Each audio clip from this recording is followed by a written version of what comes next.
I'm here at Bun Hill Cemetery, the resting place of Right John here Bunyan. in Bun Hill Cemetery is the grave of John Behind Owen. me Is the grave of Susanna Wesley. Is the grave of John Thomas Wesley's Goodwin. home A grave here at Wesley Frederick Chapel. Brotherton Meyer. I'm standing at the grave of Charles The Haddon grave site of John Roland Gill. Hill was an extremely Born in influential 1731, William Cooper became one of the most I'm here at the prominent grave English of poets. John and Newton, I'm who here was by an English Baldwin clergyman, College, where hymn writer. C.S. Lewis. This cross behind me marks a spot where three Christians were executed for their Protestant beliefs during the reign of Queen Mary I of England.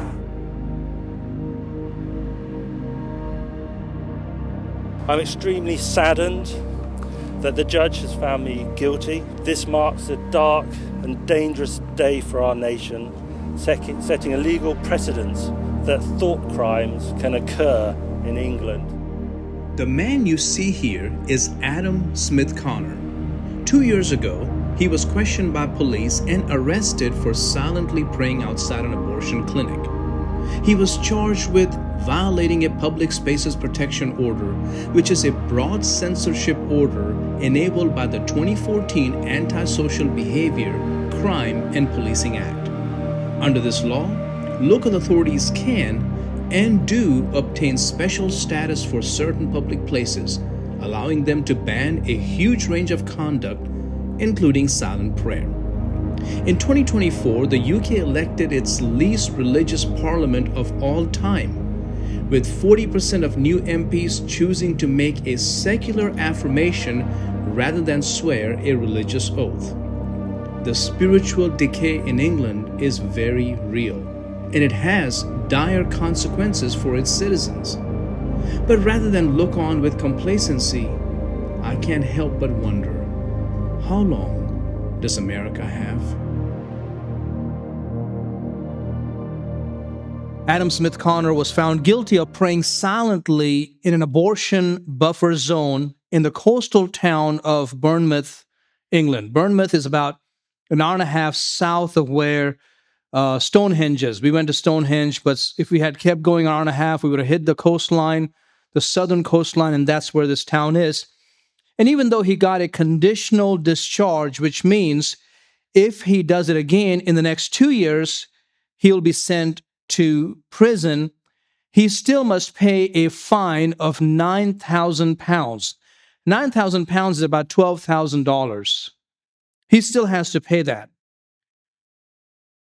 But that's not it. According to a legislation passed by the Scottish government, this is in September of this year, there are 200-meter safe zones around abortion clinics, 200-meter safe zones that are around these abortion clinics. If anyone is seen acting in a manner that could cause harassment or distress to anyone going to the clinic, that person is liable to be prosecuted. Even religious preaching and silent vigils are liable if they are done with intent or recklessness. This even applies to anyone who might be praying in the privacy of their own homes, but it happens to be near the safe zone. The Scottish government sent out a letter warning the people that the rules are about actions in the public places, but a private space or home could also be liable if seen or heard in the zone. So if somebody is in that zone and they say, look to the window and say, there's somebody in there doing something, I feel threatened, the government, the police can come knock on your door and they are now having to deal with you. You're liable. What bothers me the most is, as you saw in the opening collage, this is the home, this is the homeland of John Wesley and Susanna Wesley and names like Charles Spurgeon, C.S. Lewis, some of the people you know who have given us our faith. They have given us the traditions we have as evangelicals. In that same land, now if you're thinking you could be arrested. Now, we have really lost our heads. You can be thinking, I know what you're thinking, and for that, you are now liable. How do you do that? How do you arrest somebody for thinking? You say, well, people do this kind of, that's a scared. You don't have to really worry. Here's the thing. Whatever happens in England, in a very short amount of time, it's going to happen here. That's been the pattern. So, what's happening there is coming here, and it's a matter of time. Thought crime. I mean, we have really lost our heads, right? Freedom of speech. We're not even talking about speech. We're talking about thinking. You can think wrong. Now, how do you know what I'm thinking? And somebody can say, no, I feel threatened by the way you're thinking.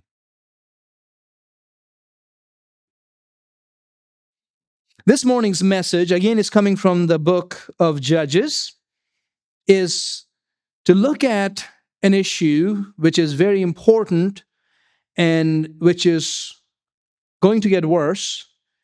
And unless we as a church understand what is happening, we as Christians understand the ramification of these issues, it is going to make a difference in the years ahead. You have your Bibles, turn to the book of Judges, chapter 13, starting in verse 7. We're going to look at the birth pronouncement for Samson, how the angel of the Lord pronounces his coming.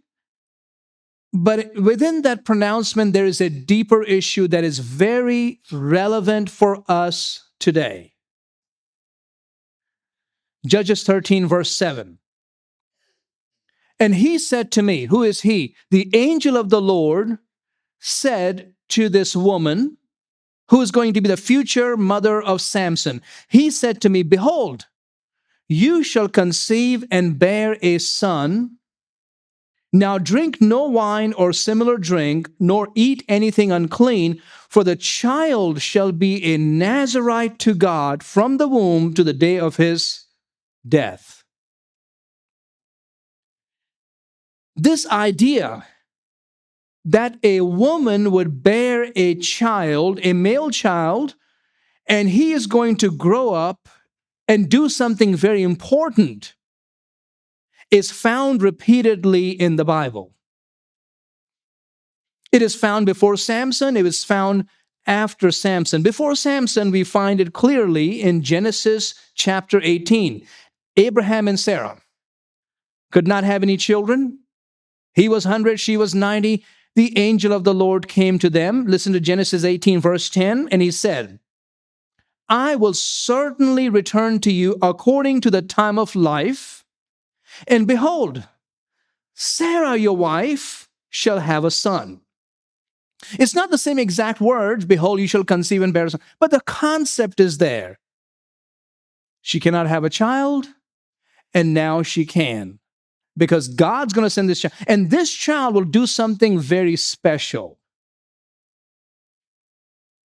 After Judges, we find this same again in Samuel, 1 Samuel chapter 1, verse 20. So it came to pass in the process of time that Hannah could not have any children, but she conceived and bore a son and called his name Samuel. Further down, we come to 1 Kings chapter 4. This is now Elisha the prophet talking to the Shunammite woman.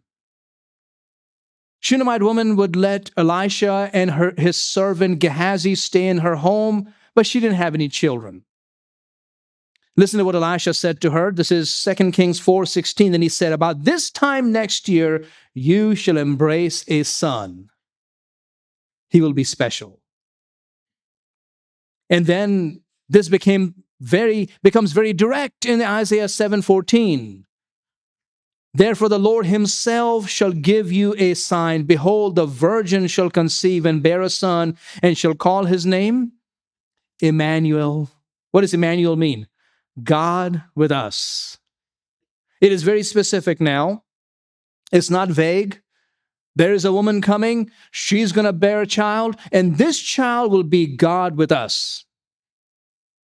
And of course, when we get to the Gospels, in the Gospel of Luke, chapter 1, verse 13, but the angel said to him, who is him? This is Zacharias. This is a man who was a priest.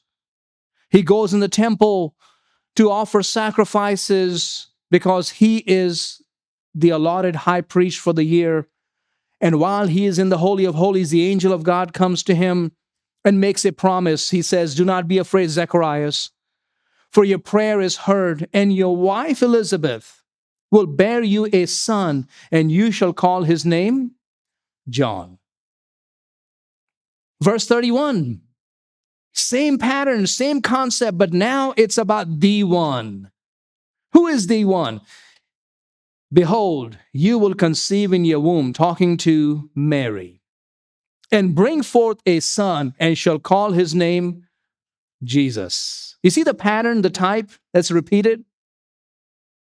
And the angel also came to Joseph and said the same thing in Matthew 1:21. "Remember, Mary will bring forth a son, and you, Joseph, shall call his name Jesus, for he will save his people from their sins." You see these references, this pattern is not coincidence. It has been purposely put there to remind us of the promise that God made in Genesis 3:15. Remember Genesis 3? Adam and Eve sinned. Eve ate that fruit that Satan tempted her, and she gave it to Adam. She was deceived. He ate knowingly. Their eyes are open. Sin comes in. They run from God. They run from each other. And God comes and he begins to judge them. He curses the serpent. Then he judges Eve, and then he judges Adam. But in that curse against the serpent, God gives a promise. The promise is called proto-evangelium.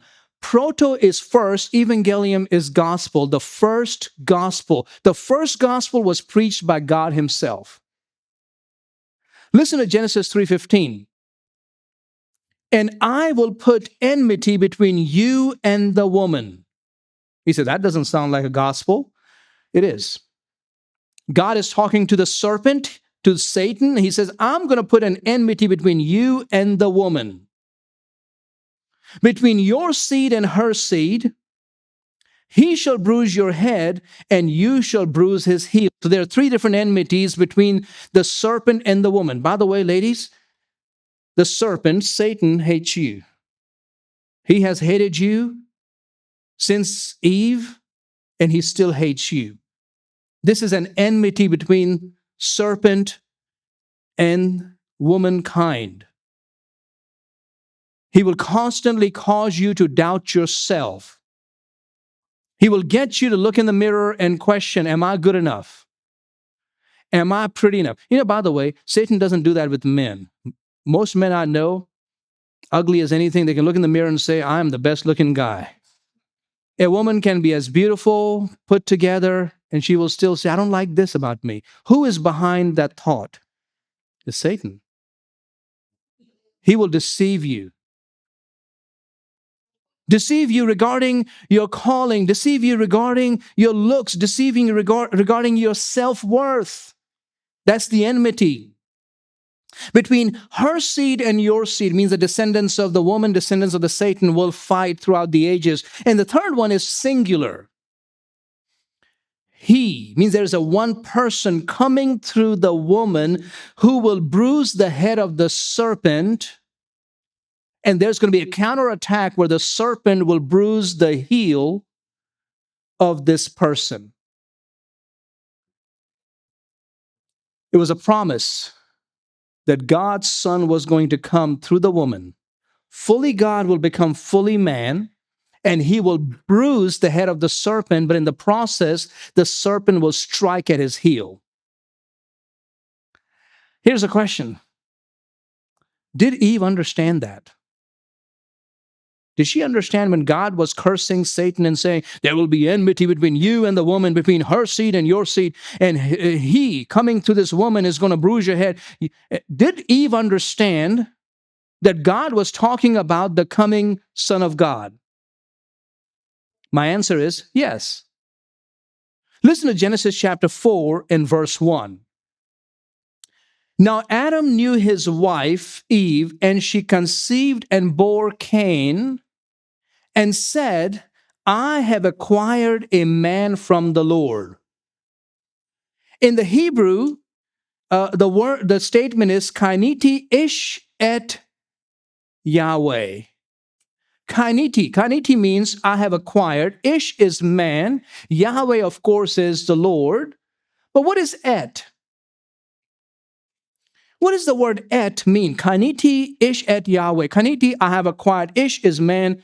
Et Yahweh. Yahweh is Lord. What is et? Et is not a noun or a verb or an adjective or adverb. Et is a particle. Particle is a word in a sentence that gets its meaning from the context. So translators come to that statement and they say, what is it being said? I have acquired a man. Oh, et means from the Lord. Others say, with the Lord's help. Another translation says, I have gotten a man through God. But in reality, that's not what et means. In fact, the very next verse, I know you didn't come this morning to get a grammar lesson, but I promise you, once you truly understand this, your understanding of the Word of God will change. The very next verse, Genesis 4:2 says, then she bore again, this time his brother Abel. Did you know that the word et in Hebrew is found again in that statement? It is in Genesis 4:1, but it's also in Genesis 4:2. Do we translate this as she bore again his brother from Abel? No. Do we translate this, she bore again his brother with Abel's help? No. We translate this as she bore again his brother, Abel. If we do that in Genesis 4:2, guess what? Let's do it also in Genesis 4:1. So this is how it should be translated. Are y'all still staying with me? Eve said, I have acquired a man, the Lord. I have acquired a man, Yahweh. Which means Eve knew right from the get-go, the one coming through her is going to be God in flesh. What we have done is we have interpreted that in such a way that it seems like, well, she was not sure. Yes, she was. She has Cain, and she thinks this is the one who is going to break the curse. By the way, the Jewish Targums like these translations and these versions, when they came to that passage, they translated it like this: I have gotten a man, the angel of Yahweh. They put a little interpretation. Means Jewish people believed that this was a messianic passage. Martin Luther, the reformer, translated this as, I have the man, the Lord. Now, Satan was also there. Of course, that curse was directed at him. So he is hearing what is being said. And he hears that in that statement, someone is coming to this woman who is going to bruise my head and ultimately destroy me. So he hated Eve because she's going to carry the promised one.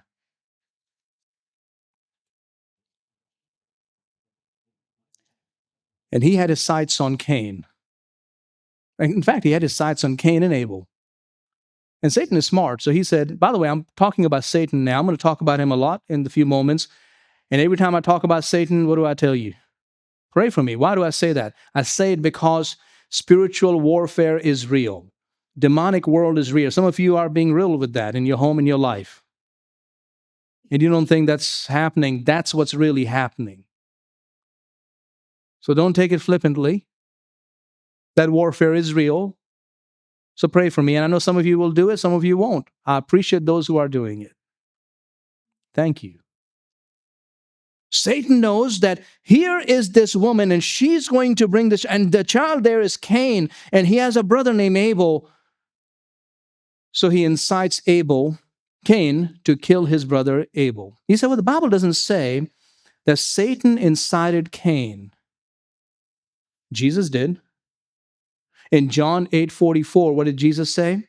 Satan was a murderer from the beginning and does not stand in the truth, What a perfect strategy. I have used one brother to kill the other, so one is gone and the other one is a murderer. He cannot touch me. Eve has another son. I believe she had many others, and she named this one Seth. But again, he was not the one either. But you see, from that point on, every woman had to raise her child, especially that male child, as if he could be the one to break the curse. That's why Paul says in 1 Timothy chapter 2 and verse 14. Can you turn there for a moment? If you have your Bibles and you're looking, great, turn there. But also watch on the screens, because this is a very important verse. It has been confusing for some, but once you understand what's happening, it makes sense. 1 Timothy chapter 2 and verse 14. And Adam was not deceived, but the woman being deceived fell into transgression. Nevertheless, she will be saved in childbearing. Wait. I thought we were saved when we come to Jesus Christ and receive Him as our Savior and Lord. What do you mean a woman is saved in childbearing? This is not the same saved. There is a saved unto salvation. This saved is in a sense of righting a wrong. The wrong happened when Eve listened to the serpent, to Satan. But now she has an opportunity to bring a child in this world who will destroy the enemy. Every woman is to raise her child as if he would be the dragon slayer. That was God's original plan. That's what Paul is saying here. Listen to what he says. This, by the way, ladies, this is a great verse to have. Nevertheless, she will be saved in childbearing if they continue in faith, love, and holiness with self-control. That's why the Bible comes together. Train up a child in the way they should go. When they're old, they will not depart from it. So even if momentarily kids go astray, don't worry. If you raise them in the right way, they're going to come back. They will continue. That continuing will happen maybe 10 years from now. That continuing may happen 40 years from now, but they will continue.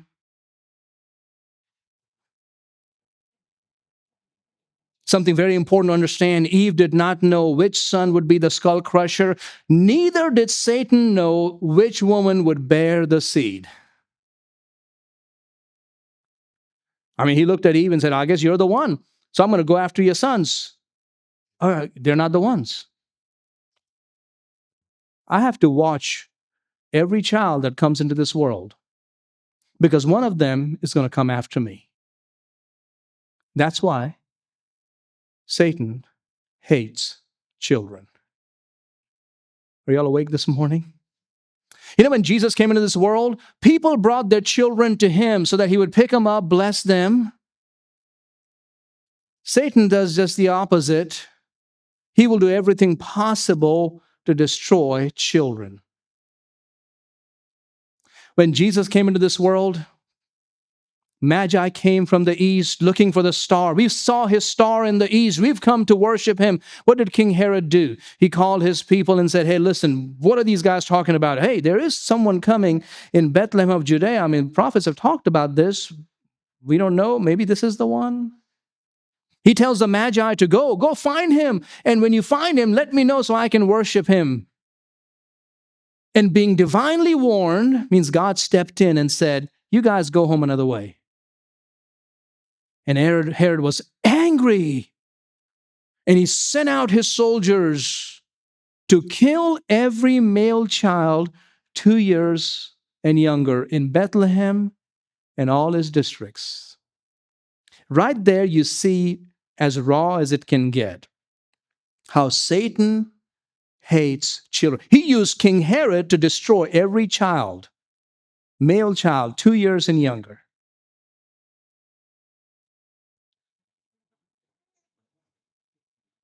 Even though Jesus Christ already came now, He's already died on the cross, buried, rose again, seated at the right hand of the Father. He's coming back again. Even though all that has happened, Satan still hates children. Especially the unborn. People think that abortion is just a 20th century movement used for political purposes. A lot of people, as I'm speaking to you, your mind already said, well, this is election year. This is what you got to do so that you can get us to vote a certain way. There's a complex issues happening. What I want us to understand in the next few moments is that it's not as complex because this is an old problem. I don't have time to go through the entire history of abortion through the ages. I've covered that before. If you've been here, I've talked about how the Canaanites were making their children pass through the fire. You know what that means? Offering their babies as a sacrifice to the god Molech. And God told his people, the people of Israel, do not make your children pass through the fire. And they disobeyed God, and many times they did exactly that. But for the next 10, 15 minutes, I want us to focus just around the time of the coming of Jesus. Did people kill their children? Was there abortion? And the answer is yes. Abortion was widely practiced among the Greeks and the Romans. In fact, the Greeks, as smart as they were, as advanced as they were one of the major proponents for abortion. For various reasons. It was more common among the rich, because when you're rich, you don't want your lifestyle to be messed up. You want to have to enjoy life and all that. Having a child, really distorts your figure, it distorts your time, takes away time from you. You got to divide your wealth. But it was also among the poor, because when you're poor, you don't have any money to raise children, so have abortion. It was among the married and the unmarried. It was among the good people and those like the prostitutes. Sometimes it was a husband who forced the woman to get an abortion. Sometimes it was a lover to cover up an affair, get an abortion. Greek philosophers like Plato and Aristotle, I deeply admire them, but they recommended abortion. In fact, Plato lived in 427 BC, means about 500 years before Christ. Listen to what Plato said in his work called The Republic. He said, a woman at 20 years of age may begin to bear children to the state. What's happening in America now, the move is more and more towards the children don't belong to the parents, they belong to the state. So we will tell them what to believe or what sexuality they will have, and we have to keep this secret. I mean, isn't that interesting? They belong to the state. This is an old problem. Plato and Aristotle believe that children belong to the state, and so the women can continue to bear children until 40 years of age, and we grant all this, accompanying the permission with strict orders to prevent any embryo which may come into being from seeing the light. And if any force a way to the birth, the parents must understand that the offspring of such an union cannot be maintained and arrange accordingly. Once you get to that point, abortion may have to be done. Make the necessary arrangement. This is Plato. Abortions could be therapeutic in the sense of mother's life is in danger, or non-therapeutic, mother's life is not in danger. There were drugs available. We think it's in the 20th century we have drugs for abortion. They were there even then. There were also paid amateurs, back alley, or there were experts, doctors who would do this. Abortions could be chemical or mechanical. Chemical, Celsus. Celsus was like a professor of medicine. In his work known as De Medicina, he says this. He says, to have an abortion, 4 grams of ammoniac salt, 4 grams of Cretan dittany water, and hedge mustard in tepid wine on an empty stomach, and it will expel the fetus. This is a Greek medical professor. How long back? Celsus lived in 25 BC to about 48, 50, 80, about the same time as Jesus. He is telling people, this is how you have abortion. There are also instruments described, and I don't want to talk about that with children here, the needles, the spikes. How do you commit and cause abortion? Pliny the Elder, in his work known as Natural History, this is about 23 AD to about 79 AD, about the time the New Testament was being written. Pliny the Elder says that abortion is available from the 10th day after conception to the 7th month. But in the 7th month and beyond, it can become fatal. Interesting. There are also those people who opposed abortion, right? There were people who said this is not right. In fact, in a work known as Pseudo-Galen, Galen was a medical professor in the 2nd century AD. I've been to his hometown, but Pseudo-Galen means somebody wrote this work in Galen's name, but it was not him. In this work, Pseudo-Galen, whoever wrote it, is talking about two individuals. One is a lawgiver from the 9th century Sparta by the name of Lycurgus. Another one is Solon from 6th century from Athens. Both from Sparta and Athens, guess what they're saying? Abortion is wrong. Abortion is bad. We need to have some kind of a prohibition against abortion. All right? So this is what's happening in the Greco-Roman times. How many of you heard of the oath of Hippocrates? The Hippocratic Oath? A lot of hands are going up. Don't worry, they're fine. They do a fantastic job, these two in the front. Keep doing what you're doing. Y'all just pay attention, okay? All right? The Hippocratic Oath. Hippocratic Oath. Listen to what it says here. Hippocratic Oath, by the way, was written 5 centuries before Christ. He says, I swear by Apollo, physician, by Asclepius, by Health, by Panetia, and by all the gods and goddesses, making them my witnesses that I will carry out, according to my ability and judgment, this oath and this indenture. What is the oath? I will use treatment to help the sick according to my ability and judgment, but never with a view to injury and wrongdoing. The Hippocratic Oath goes on, neither will I administer a poison to anybody when asked to do so, nor will I suggest such a course. Last line.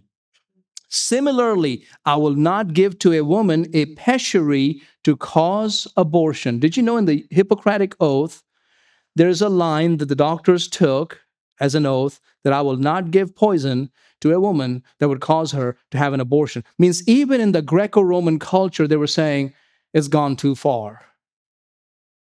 The Stoic philosophers, Stoic were sort of like, life is tough and hard, do the best you can, be positive, and make a difference. The Stoic philosophers were also against abortion. So overall, the Greco-Roman culture was for abortion, and yet there were people among them saying, this is wrong, we need to stop killing our children. Cicero, how many of you heard of Cicero in college? Right? He was a Roman orator, 106 BC to about 43 BC. He called for capital punishment against deliberate abortion. Now, I'm not recommending that. But they were so sick and tired. Cicero, in his characteristic manner, he said, this needs capital punishment because you're killing something. Stop. But they didn't believe that the fetus was life. They did not believe that whatever was inside was a person. But they still believed this needs to stop because we're killing our future. Juvenal, who's a satirist, AD 57 to about 127 AD, kind of like the time when the New Testament was being written, he said, poor women endure the perils of childbirth and all the troubles of nursing to which their lot condemns them. But how often does a gilded bed contain a woman that is lying in it? I mean, this guy knew how to talk, but it's kind of hard for us to understand. He's saying, how often do you find a pregnant woman in a gilded bed? Translated, how often do rich women want to be pregnant? What he's saying is, a lot of them were committing abortion. Why? Because it was messing up their lifestyle. This is Juvenal who's saying that. Then he goes on to say, so great is the skill, so powerful the drugs of the abortionist paid to murder mankind within the womb. Wow. By the way, Juvenal was not a Christian. Juvenal didn't believe in the Bible. And yet he is saying you're killing mankind in the womb. When did Juvenal live? In the 1st century AD. Ovid was a Roman poet.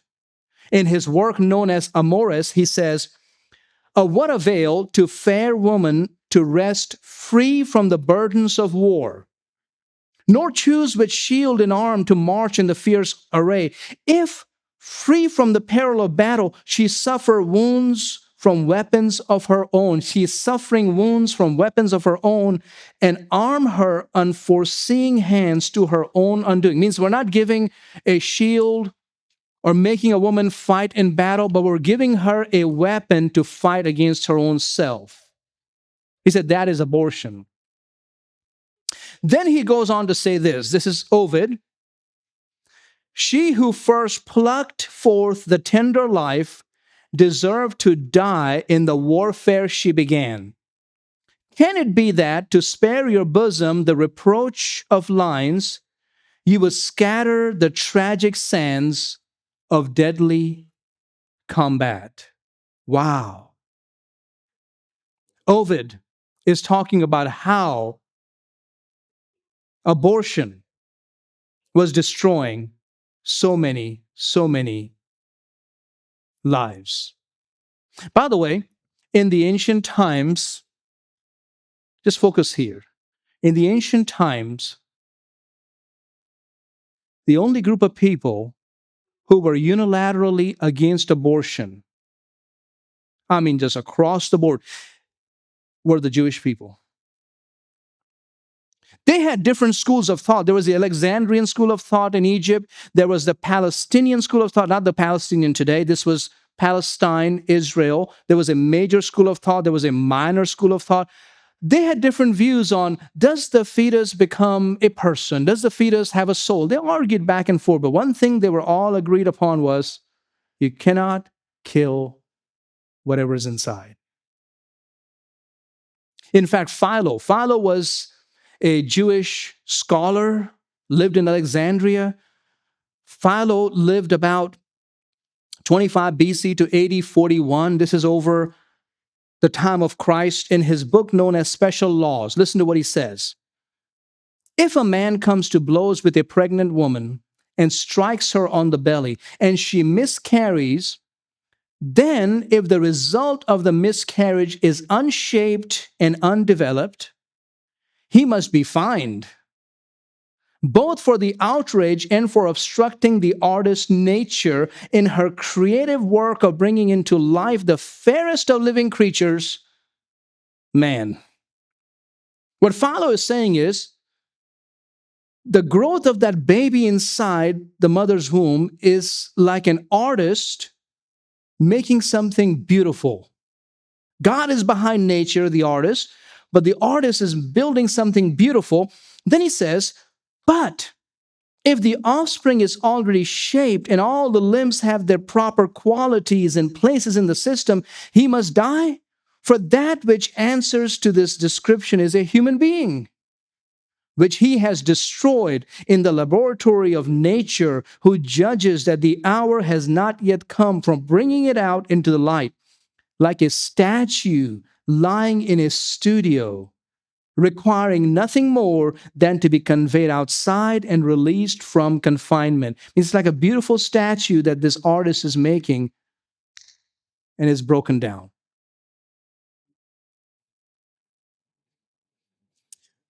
Where did the Jewish people get their idea that life is important? In the Bible. Now, I often use Psalm 139, but that's not the first passage they would go to. The passage they would go to would be Exodus 21 and verse 22. Listen to this, just follow on the screen. If men fight and hurt a woman with child, so that she gives birth prematurely, yet no harm follows, he shall surely be punished accordingly as the woman's husband imposes on him. And he shall pay as the judges determine. But if any harm follows, then you shall give, say it, life for life.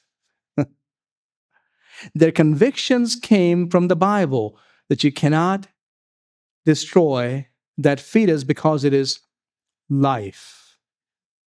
And of course, eye for eye, tooth for tooth, hand for hand. The Septuagint, the Greek translation of the Hebrew, the word for harm is ason, which the Septuagint translates into form. By the way, why am I going into so much depth? I'm not here parading my knowledge. I don't have time for that. I have classes.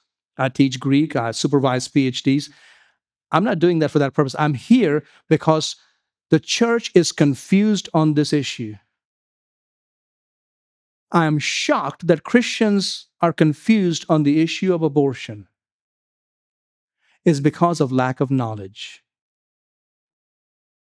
Why am I covering this about how abortion was prevalent in the Greco-Roman culture and many were for it, but there were voices calling for it? Because I want you to know that this is an old problem. And Satan is behind that problem, but the human conscience keeps pricking that what we're doing is wrong, what we're doing is wrong, what we're doing is wrong. And only one group of people across the board said it is wrong, and they were the people of God. And it's because of this book.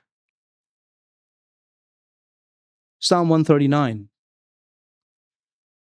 was the one they often quoted.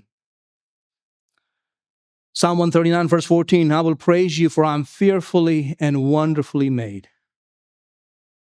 Marvelous are your works, and that my soul knows very well. My frame was not hidden from you when I was made in secret. No one can see what's happening inside that mother's womb, but God can see the child. And skillfully wrought in the lowest parts of the earth. Doesn't mean that babies are made deep in the earth's surface. What it means is the womb is like the lowest parts of the earth.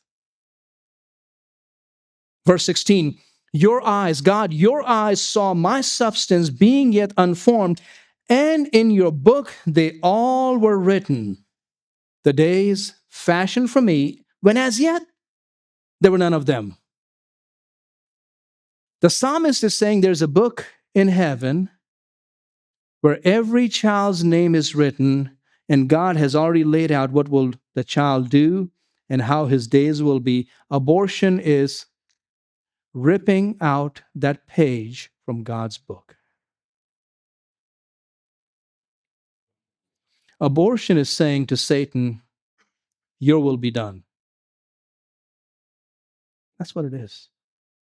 And based on those convictions, the Jewish people said, this is wrong. We cannot kill a child because life is not in our hands. Life belongs to God.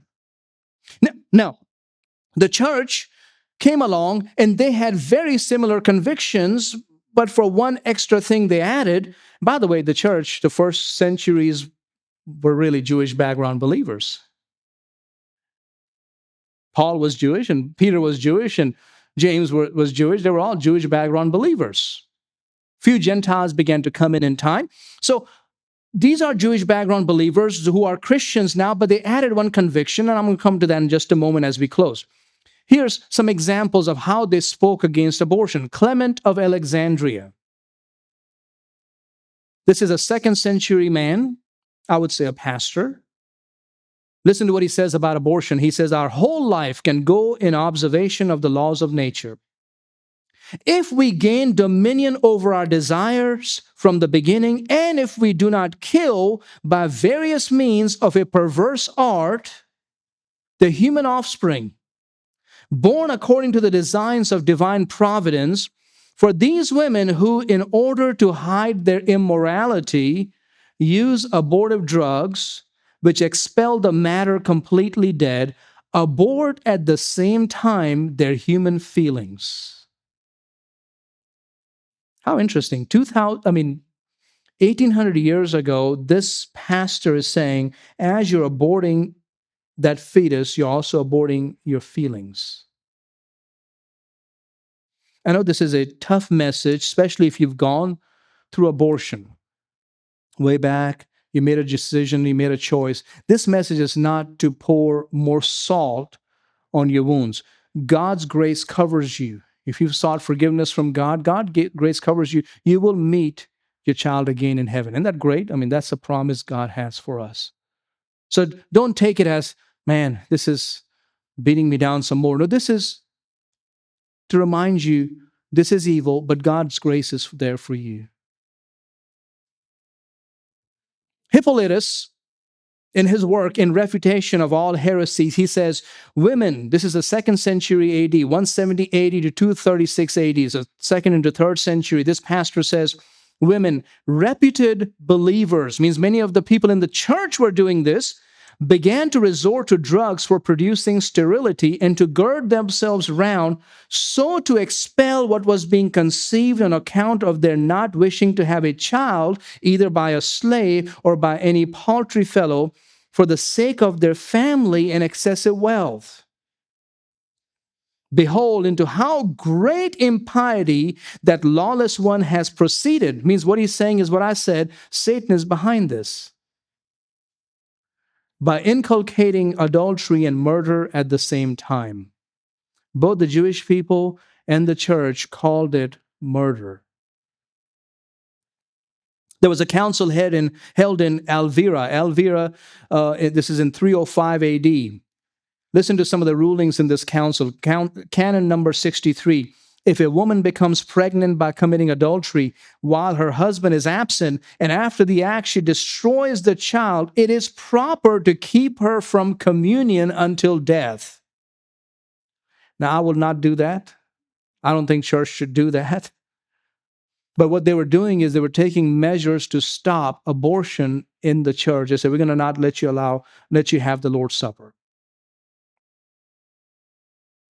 Canon 68, if a catechumen should conceive by an adulterer and should procure the death of the child, she can be baptized only at the end of her life. There was another council in Ankara. Ankara is in Turkey in 314 AD. Canon 21, women who prostitute themselves and who kill the children thus begotten, or who try to destroy them when in their wombs, are by ancient law excommunicated to the end of their lives. We, however, have softened their punishment and condemned them to the various appointed degrees of penance for 10 years. I hope you're catching all this. This is an old problem. This is not 20th century propaganda. This is an old problem the church has fought. Unfortunately, now the church is no longer standing on biblical convictions. Basil of Alexandria, 330 AD to 379, he says, moreover, those two who give drugs causing abortion are deliberate murderers themselves, as well as those receiving the poison which kills the fetus. Chrysostom was a pastor, probably the largest church in the world ever. Every Sunday morning, he had over 100,000 people. There's a church, which is now a mosque in Istanbul, in Constantinople. I've been there. Massive place, and he would preach from there. Listen to what it says. Why then do you abuse the gift of God and fight with his laws and follow after what is a curse as if a blessing? What do we call that now? It's called healthcare. Chrysostom was saying, 1700 years ago, you're calling a curse as if it's a blessing, and make the chamber of procreation a chamber for murder, and arm the woman that was given for childbearing unto slaughter.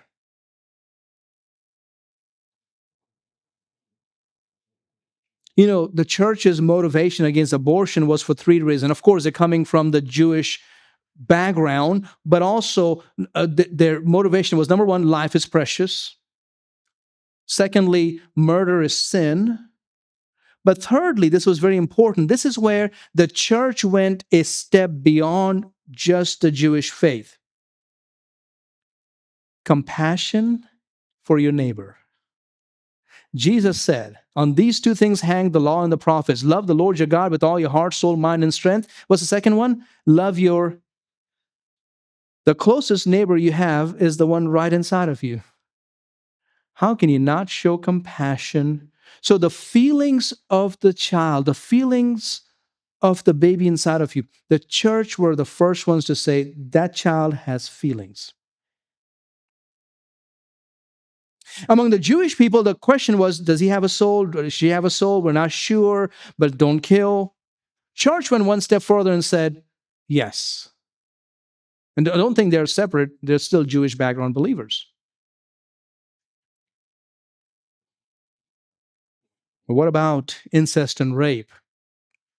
You often hear that. What about incest? As painful and as horrible as that is, the baby is still innocent. It's a horrible tragedy. He said, you don't understand. You're just a man, and you're 100% right. I don't understand. But it still does not make it right. What I'm preaching to you is not based on my feelings and my ability to understand. What I'm preaching to you is based on what God has said, that life is precious. So whether that came through, I've sat across from people and talked to those who have been through incest, the pain, the tragedy. They suffer with depression. But you say, oh, because of that, you can go ahead and kill that baby. Rape, horrible, terrible. To say that, now that's okay to do that now. That is still a child. It's a problem with a fallen, sinful world that one day God will completely redo. But until then, don't perpetuate what Satan wants to do.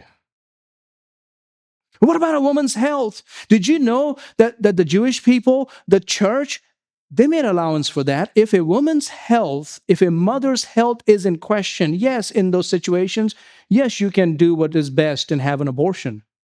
They did. You find that in the writings of the rabbis. You find that in the discussion of the church fathers. You hear that today, what about the woman's health and mother's life? How can these fundamentalists and these conservatives talk about this? Did you know, and this is a little old statistic, maybe 10, 15 years old. The stats are very simple. 0.118% of all abortions involve a mother's life. 0.118. But how is it presented? This is a major thing. It's not the major thing is lifestyle change.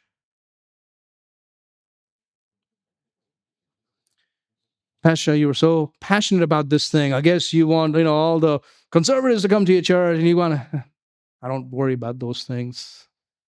I'm not called to do that. I'm called to preach the Word of God. But this is a personal issue for me, for our family. Years ago, when I was probably 9 years of age, Mom was pregnant. Just like a typical boy, I had no clue. How many of y'all remember that? Nowadays, they tell everybody. Back in the day, some of us boys didn't even know. It's like, what is that? Mom was pregnant. But as she was pregnant, she was also having a lot of pain in her chest. And they thought that she had this sickness or that sickness, not sure. And so we went to the local hospital, and they blasted her with x-rays. And those who are in healthcare, they know that's not what you do. And so finally, there was a visiting doctor who came, and he met with my dad and mom and said, look, they are doing a lot of damage because they don't know what they're doing here. You need to take your wife to a medical college. It seems like no one really knows why she is having this tough time breathing. And sure enough, they took her to a medical college. This is a place where they have PhDs who teach doctors. And my mom would love to tell the story how they sat her down on a stool, and the doctor just shook her and put his stethoscope on her and said, oh, your lungs are filled with fluid. Very simple. We just have to drain it. Only problem is if we give you anesthesia, there's a good chance that the baby will not make it. So, what do you want to do? My mom made the decision to let them drill into her side with no anesthesia. I have a lot of respect for my mom. And the older I get, isn't that interesting? The older I get, your parents become more and more intelligent and brave and godly. And so they did. And as that's happening, my dad was outside the room. He literally had to leave the building. They had to remove him out of the building because her screams were so loud. And he wanted to go and stop the process. Said, stop it, stop. And she said, don't let him come in. He had to leave. And of course, they began to drain her lungs. And very quickly, they found out my dad was a famous pastor, all those things. And so he would go to the chapel. It was a Christian college, Christian medical college, Miraj. And all the doctors, the head of the departments, they came and said, hey, look, you're a pastor. Would you lead my chapel? Because each of those head of the departments, doctors had to lead chapel. And they would give him their turns. And he was preaching and teaching. They were like celebrities. At the end of the whole process, they came to my parents and said, look, based on our understanding, the child is probably just a mass. We don't know for sure, but it's better to avoid trauma, just get rid of it here, and then go back home and try again. And my parents were really distraught because she had really sacrificed. My dad had stepped away from the pulpit for 3 months just to help my mom. I mean, those are the examples we saw growing up. And my parents went to the x-ray department. They said, one more x-ray, let's do this x-ray, and then we can abort and you can go home. The head of the x-ray department was also a Christian. And he saw my parents and he said, look, I've been listening to you throughout this summer. You're an amazing couple. You're a man of God. Look, I'm going to write a note saying the x-ray machine is broken and they're going to take care of this when they get back home. Go home and trust God. And my parents came home. And a few months later, my sister was born. And you've seen her here. I still think something's wrong with her, but that's a different issue. No. She suffered a lot, especially where we should have been there for my mom and dad. We could not be. We were restricted from going there and being there. But the whole point is this. You see, we felt this issue very personal. Last night, there was a couple here, and the lady on the way out said, I'm here because my mom chose not to have an abortion. I got home. There was a message in my email I shared with our staff. A young man said, that was very important to me, and you don't know how much that meant to me because I was told that it came very close to being aborted. On the way out today, in the last service, somebody else came to me and said that message was very important because I was supposed to be aborted. I don't know where you stand on these issues, but I hope you will stand on the side that God stands. I hope you will stand on the truth of God's word.